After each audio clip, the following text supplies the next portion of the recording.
right, guys, so today's topic, what is a short sale? So over the last couple weeks, we've talked about foreclosure auctions, sheriff sales, and bank-owned properties. But what happens before a property reaches either of those stages? Well, I can confidently say most of us already know that somebody who falls behind significantly on their mortgage payments by typically about 3 months, that's what's going to land them in a foreclosure status, with their home very likely going to the auctions like we've discussed in previous weeks. A short sale, however, may be an option for some that can help them avoid that foreclosure, but it is not an option for everybody. Hello, and welcome back to this week's Did You Know? Real Talk with Nina and Christine. So first, let's clear up a myth about short sales. Despite the name, there's usually nothing short about a short sale. In fact, the process can take months or longer to get through. The term short only refers to how much of a shortage in money a bank will accept from a seller who owes the bank more than the property is worth.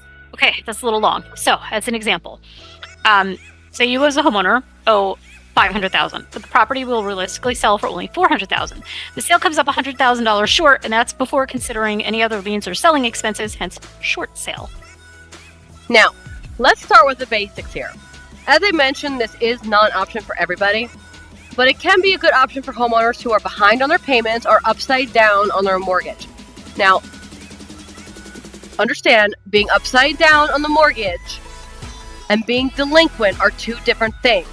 However, both of them are typically associated, or they overlap in short sale situations. The biggest takeaway here is that a seller going through short sale typically still owns the home during this process, unlike foreclosure. Short sale is going to give that seller time to walk away from the debt and avoid having a foreclosure on their record. And typically, it's going to allow them, to qualify for another mortgage much sooner down the road. Now, a bank isn't going to just grant you a short sale, right? Because you don't have enough money to pay the mortgage in full. You need to get their approval and show hardship, right? But now, hardship might involve a job loss, reduced income, divorce, significant medical expenses, or some other financial change that's made the mortgage unaffordable. And also, as a side note, to figure out what price they're willing to accept, the bank is going to hire a local real estate agent to complete a BPO, which is a broker's price opinion. And this is the bank's equivalent of like a standard home sale appraisal. And it tells the lender the true market value of the home before they agree to take a loss. Now, please understand that bank is going to look very closely at your financial ability. If they determine that you actually have the income or assets to afford your mortgage payments, the short sale is going to be denied. So you need to make sure your short sale packet is complete and thorough. Your complete packet is going to include items like your hardship letter, pay stubs, bank statements, tax returns, and a full personal financial budget alongside the purchase contract, and information showing the property's current market value. Once all that is submitted, the lender is going to review everything, and they're going to either approve, reject, or request changes such as the price or the terms of the deal. Know there are strict rules around the proceeds in short sales as well. Sellers are not walking away with anything from the actual sale. You're going to make nothing, but the bank will typically pay customary closing costs out of the proceeds, such as real estate commissions, taxes, title fees, and attorney fees if the deal is approved. Now, buyers, there are some key things to keep in mind if you're looking at a short sale. First, like we said, do not expect a fast process. Second, just because the seller accepted your offer does not mean that the bank has. Third, the bank, like we said, can take weeks or months to review and communicate an acceptance or rejection. And, while New Jersey state law does require a response within 60 days, in reality, the lenders can often take much longer. And fourth, your earnest money deposit.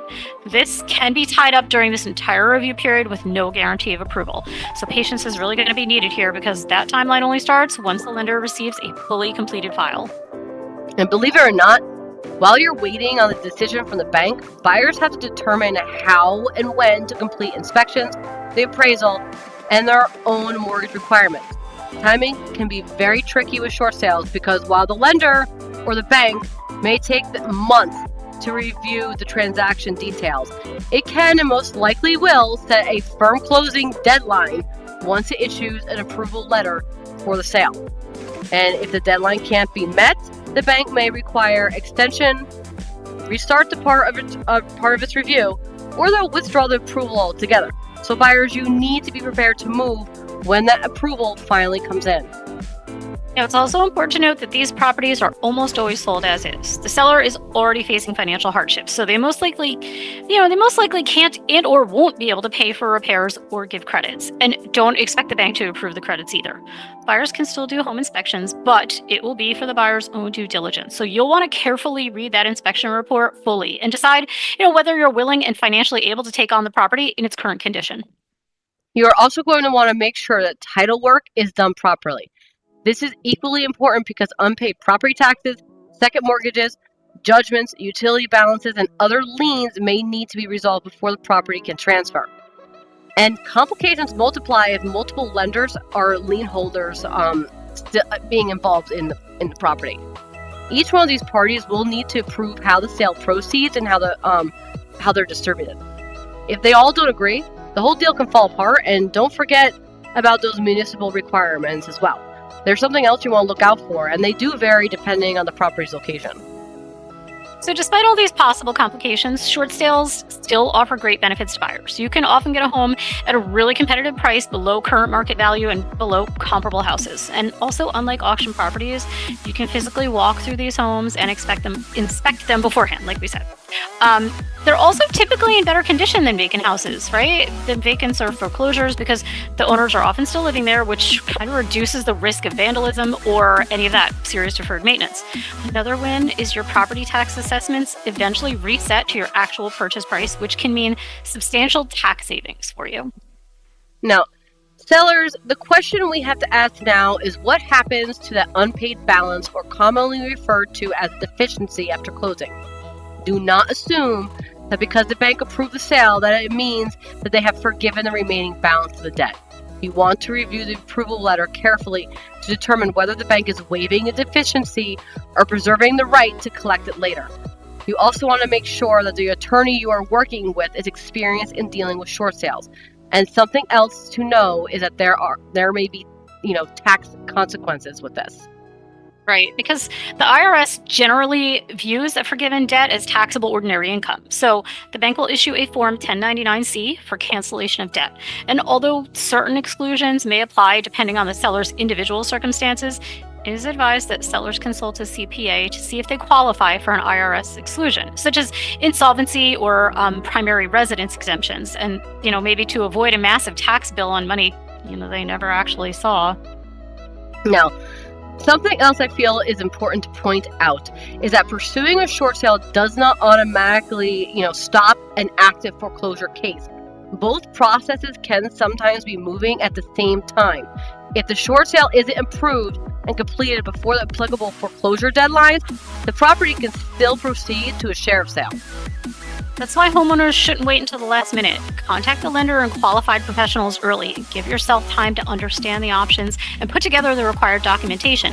Now, buyers, bear in mind that short sales are, sometimes typically like any other listed property on the MLS. So any licensed real estate agent can help get you more information on the property that's listed as a short sale. But, the difference is in the third party or bank approvals, really. So the key takeaways here are: sellers, you need to be concerned and aware of lender approval, the remaining mortgage balance, and potential tax consequences, and any active foreclosure deadlines. Buyers, you need to expect an extended approval process, the property as is condition, possible title complications, and being prepared to close once the lender gives the go-ahead. Now, regardless of if you are buying or selling a short sale property, please make sure you consult adequate legal and professional representation. And specifically to sellers who may be facing the decision of having to sell your home as a short sale, please know you are not alone. I know this is not a situation no one wants to be in, and life sometimes throws one too many curveballs our way. But there are people and professionals out there willing to help guide you. Exactly. You want to make sure you understand the process and have the right professionals on your side helping you out. We're here as well if you have any questions or need help getting in contact with the right people. You could always reach out. You can also reach out to us using our contact information that I have up here on the screen, or feel free to DM us, call, or email. Alrighty, guys, that is it for this week's Did You Know? Real Talk with Nina and Christine. Thank you so much for joining us. Please like, share, and follow, and we will see you next week. I hope you have a wonderful day. Bye.